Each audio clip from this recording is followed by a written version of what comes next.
Hello student, आइए पढ़ते हैं हम अपनी हिंदी पाठ्य पुस्तक क्षितिज भाग 2 से क्लास 10th का काव्य खंड से चैप्टर 4 जिसका नाम है आत्मकथ्य और जिसके लेखक हैं जयशंकर प्रसाद।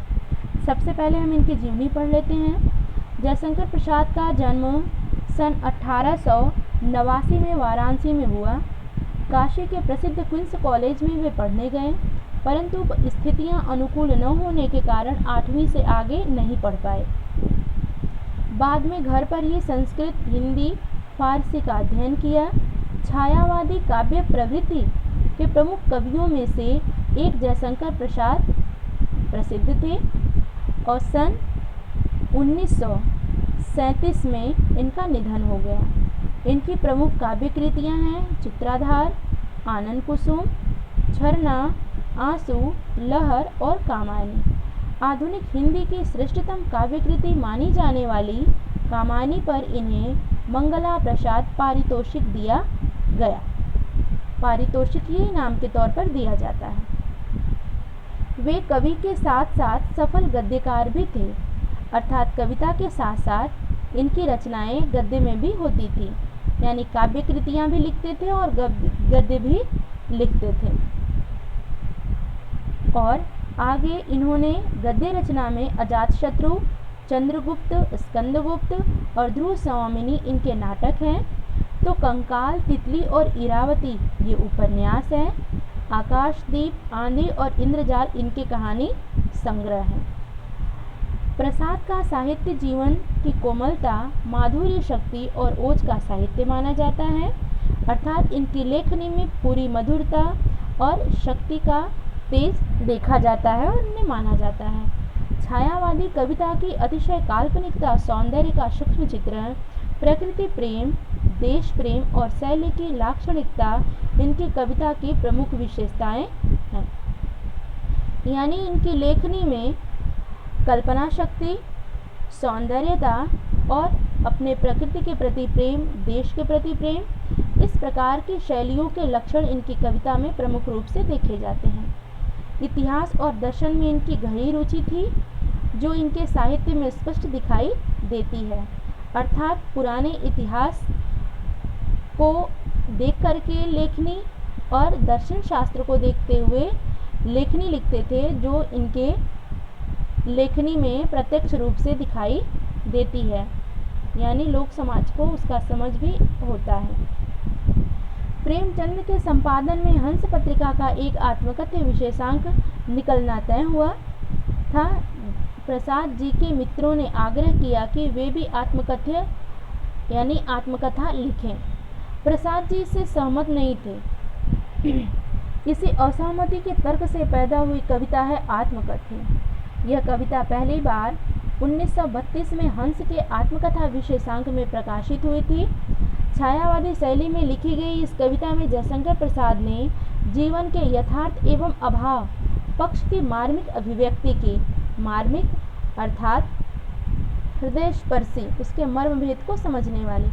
छायावादी सूक्ष्मता के अनुरूप ही अपने मनोभावों को अभिव्यक्त करने के लिए जयशंकर प्रसाद ने ललित, सुंदर एवं नवीन शब्दों और बिंबों का प्रयोग किया है। इन्हीं शब्दों एवं बिंबों के सहारे उन्होंने बताया कि उनके जीवन की कथा एक सामान्य शक्ति के जीवन की कथा है और सामान्य व्यक्ति के, अर्थात इन्होंने ऐसा नहीं दर्शाया कि जैसे यह बहुत बड़े लेखककार हैं, गीतकार हो, संगीतकार हो या नाटककार हो। इन्होंने यह दर्शाया है कि जिस प्रकार समाज में एक साधारण मनुष्य रहता है, ठीक उसी प्रकार मेरी भी जीवन शैली है। इसमें ऐसा कुछ भी नहीं जिसे महान और रोचक मानकर लोग वाह वाह करेंगे। कुल मिलाकर इस कविता में एक तरफ कवि द्वारा यथार्थ की स्वीकृति है, तो दूसरी तरफ एक महान कवि की विनम्रता भी। यानी इस कविता के माध्यम से यहाँ पर लेखक ने अपने यथार्थ के जीवन को, जो उन्होंने जिया था, उसको स्वीकारा है, तो दूसरी तरफ इतना महान होने के बावजूद भी अपनी विनम्रता को व्यक्त किया है। तो आइए पढ़ते हैं कि कविता क्या है। उन्होंने अपनी इस कविता में किन भावों को व्यक्त किया है। यहाँ पर लेखक कहते हैं, कवि जयशंकर प्रसाद भौरे के माध्यम से अपनी कथा का उल्लेख करते हुए कहते हैं कि हे मनरूपी भौरे, गुनगुनाकर अपनी कौन सी कहानी कह रहे हो। कवि के जीवन की इच्छाएं उचित वातावरण न पाकर मुरझाकर गिर जाती हैं, अर्थात उनके जीवन को सुख पहुंचाने वाली खुशियां एक एक करके उनका साथ छोड़कर चली जाती हैं। लेखक अपने आप को भौरे के माध्यम से अपने मनोभावों को व्यक्त करता हुआ कहता है।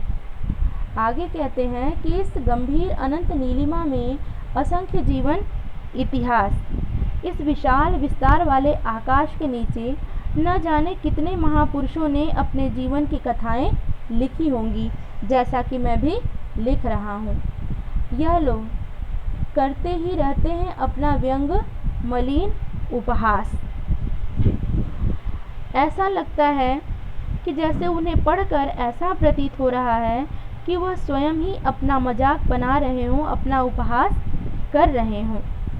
तब भी कहते हो, कर डालो दुर्बलता अपनी बीती, तुम सुनकर सुख पाओगे, देखोगे यह गागर रीति।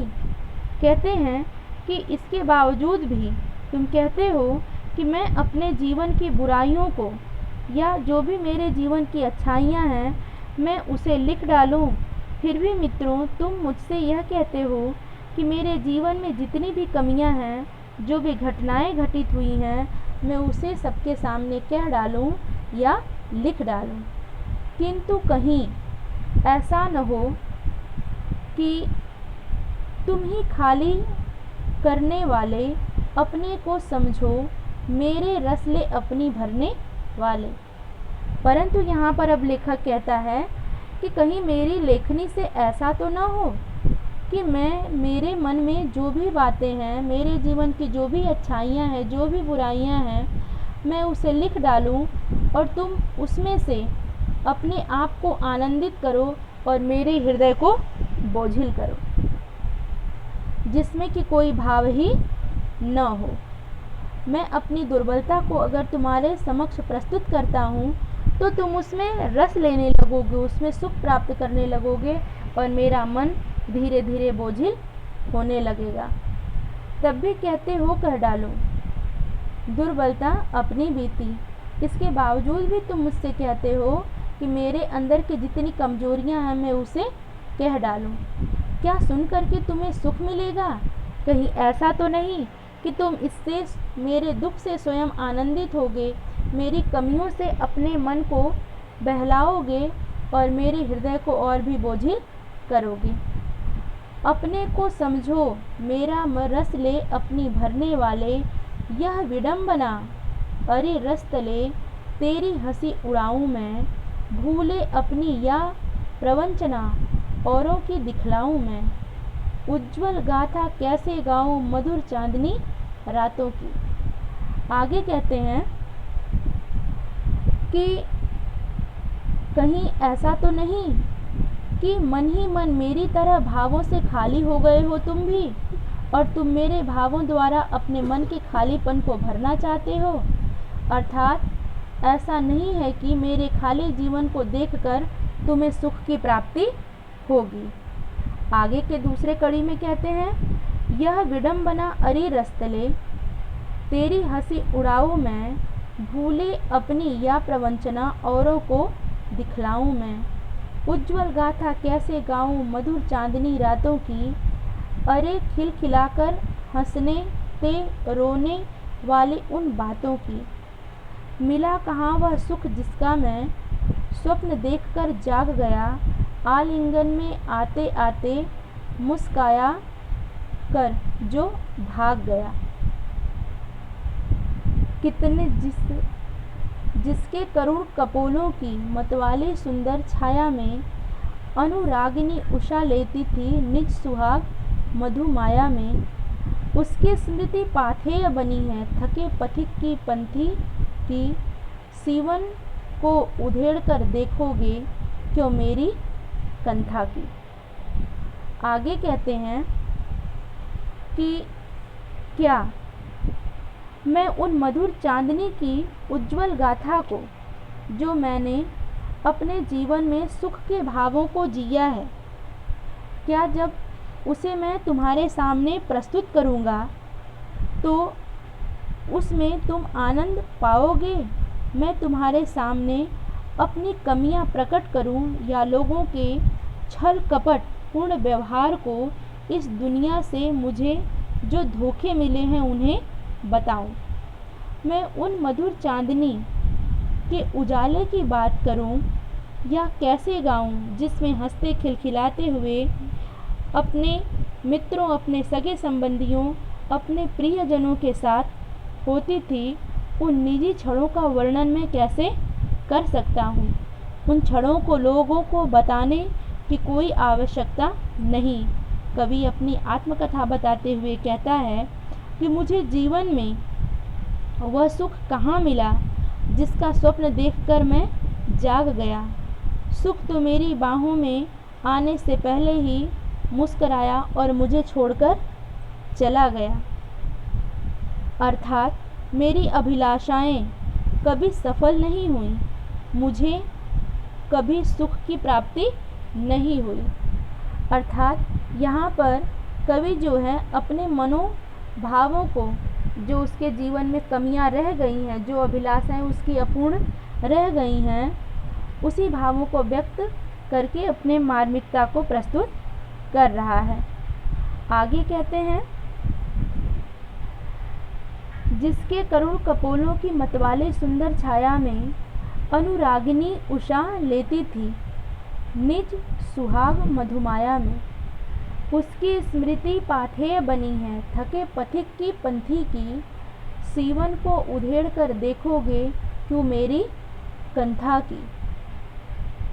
छोटे से जीवन की कैसी बड़ी कथाएं आज कहूँ, क्या यह अच्छा नहीं कि औरों की सुनता मैं मौन रहूं? सुनकर क्या तुम भला करोगे? मेरी भोली आत्मकथा अभी समय भी नहीं, थकी सोई है मेरी मौन व्यथा। प्रस्तुत भाग में कवि अपनी प्रिया के सौंदर्य का वर्णन करते हुए कहते हैं कि उसके लालिमा यानी लाल लाल कपोलों को, गालों को देख करके भी प्रेम खिलखिला उठता था और ऐसा प्रतीत होता था जैसे सुबह हो गई है। ऐसा लगता था जैसे सुबह की उषा अपनी लालिमा उसी के लिए ही लेकर के आई है। आज मैं उसकी ही यादों का सहारा लेकर अपने जीवन के रास्ते की थकान को दूर करता हूँ, अर्थात उसी की यादों में अपने जीवन को सहारा बना करके उसी के यादों के सहारे में अपने मार्ग को प्रशस्त कर रहा हूँ। मेरे जीवन में सुख के ऐसे पल कभी नहीं आए जिनसे तुम प्रेरित हो सको, यानी ऐसे कोई पल नहीं आए जिसे मैं लिखूं और उसे सुन करके तुम उत्साहित हो सको और प्रेरणा पा करके आगे बढ़ सको। आगे कहते हैं, इसीलिए क्यों तुम मेरे जीवन की कहानी को खोलकर उधेड़ कर देखना चाहते हो। यहाँ पर उन्होंने यह कहने का प्रयास किया है कि जब मेरे जीवन में ऐसा कुछ घटा ही नहीं है जिससे तुम प्रेरणा पा सको, जिससे तुम आगे बढ़ सको, तो फिर क्यों मेरी बीती हुई कहानी को सबके सम्मुख प्रस्तुत करने की अभिलाषा या इच्छा रखते हो।